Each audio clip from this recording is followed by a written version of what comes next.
इस सवाल को अगर ध्यान से देखेंगे तो आपको कुछ सवाल भी याद आएंगे, जिसमें ये कहा गया था कि ए किसी प्रश्न को हल करने की प्रायिकता इतनी है, बी के हल करने की इतनी है और सी के हल करने की इतनी। याद कीजिए कि प्रश्न हल हो गया, या इस बात की प्रायिकता याद कीजिए कि प्रश्न हल किसी दोनों में से एक ने किया है, या इस बात की प्रायिकता याद कीजिए कि प्रश्न को इनमें तीनों में से किसी दो लोगों ने की जगह किसी एक बच्चे ने किया है। तो ऐसे करके बहुत सारे सवाल बनते हैं। ठीक, उसमें सबसे आसान वाला सवाल यही होता है कि किसी काम को एक काम को जो है तीन काम हमारे पास है और उन तीनों कामों के होने की प्रायिकता हमें निकालनी है। जैसे इसने कहा कि लक्ष्य भेजने की प्रायिकता याद कीजिए, जबकि तीनों के लक्ष्य भेजने की प्रायिकता देते हैं। अब लक्ष्य कैसे भेजा जा सकता है?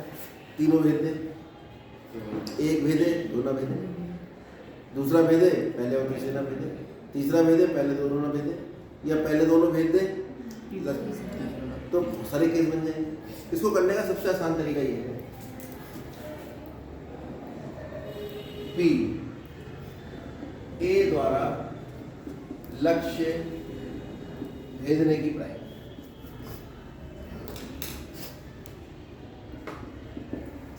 ये पी मतलब प्रायिकता, किस बात की प्रायिकता? ए द्वारा लक्ष्य भेजने की।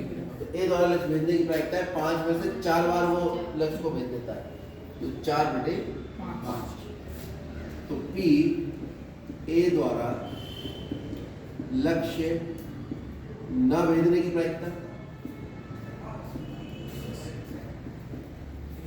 कितनी हो जाएगी? 1 - 4/5 यानी 1/5। उसको जनरली हम ऐसे लिखते हैं, पी ए द्वारा लक्ष्य भेजने की प्रायिकता 4/5 और पी ए बार ए द्वारा लक्ष्य न भेजने की प्रायिकता वो आपकी 1। इसी को आधार मानकर मैं लिख रहा हूँ पी बी द्वारा लक्ष्य भेजने की प्रायिकता। बी क्या कर रहा है? 3 प्रयास में से 3 बार, तीनों बार लक्ष्य भेज देता है। 4 प्रयास में से 3 बार, 4 प्रयास में से 3, तो ये हो गया 3/4। तो पी बी बार कितना आ जाएगा? यानी बी द्वारा लक्ष्य ना भेजने की प्रायिकता ऐसा ले लोगे। सी द्वारा लक्ष्य भेजने की प्रायिकता वो 3 में से 2 बार भेज पाता है, तो पी सी बार कितना आ जाएगा? -PC 1 - 2/2 कितना आ जाएगा? अगर मान लो तीनों में से कोई भी लक्ष्य ना भेज पाए, ठीक है, ए बी तथा सी द्वारा लक्ष्य न भेजने की प्रायिकता, तो प्रायिकता का गुणन नियम बन जाएगा। क्योंकि ए बी सी जो तीनों हैं तो एक तरह से ये हुआ B A intersection B intersection C, ये होगा कि तीनों के द्वारा लक्ष्य ना भेजने की। आप लोग इतनी मेहनत कर रहे हो तो ऐसा आपने क्यों नहीं करा कि तीनों के द्वारा लक्ष्य भेजने की प्रायिकता? ऐसे भी तो कर सकते थे, लेकिन उसमें हमने एक प्रतिबंध दे दिया कि तीनों भेज रहे हैं, लेकिन लक्ष्य तीनों में से किसी ने एक ने भेजा तब भी तो भेज दिया गया, किसी दो ने भेजा तो यानी वो हमारा आंसर नहीं होगा जो पूछा गया। ठीक, ये हमने क्या निकाला? अब ये ए बी सी, अगर ए बी सी इंडिपेंडेंट है तो ए बार बी बार सी बार भी इंडिपेंडेंट होती है। ठीक, क्लियरली ए बार बी बार तथा सी बार कैसी घटना है? स्वतंत्र घटना है। स्वतंत्र क्यों है? क्योंकि एक दूसरे लक्ष्य भेजने से एक दूसरे पर निर्भर नहीं है। तो स्वतंत्र घटनाओं में अगर हम इंटरसेक्शन की प्रायिकता निकालते हैं, ये कितनी आती है?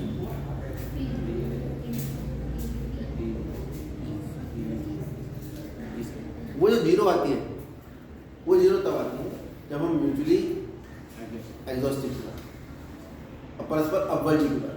परस्पर अपवर्जी नहीं है, परस्पर स्वतंत्र है, दोनों में अंतर। कितना आ गया? 1/5 5 24।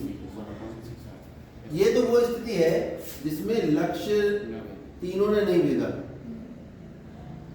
इसका मतलब क्या हुआ? लक्ष्य भेदन नहीं, लक्ष्य ना भेजने की प्रायिकता निकलेगी।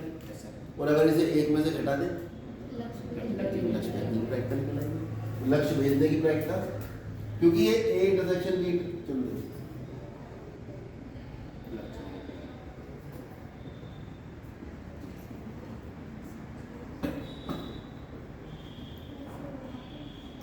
वो आ जाएगी 1 माइनस लक्ष्य न भेजने की प्राइस।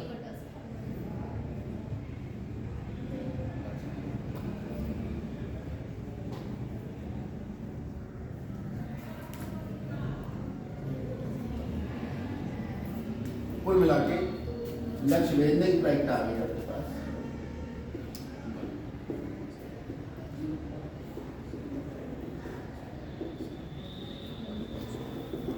वन माइनस 1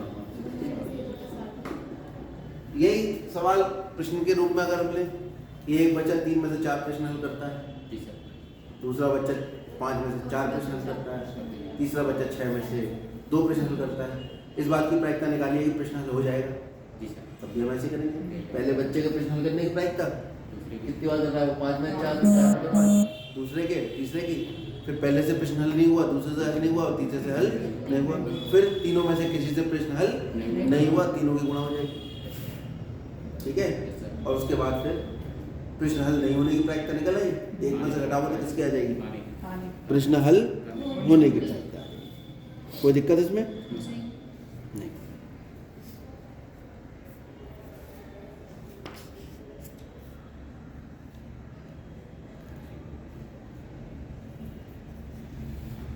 देखिए अगला सवाल, पहले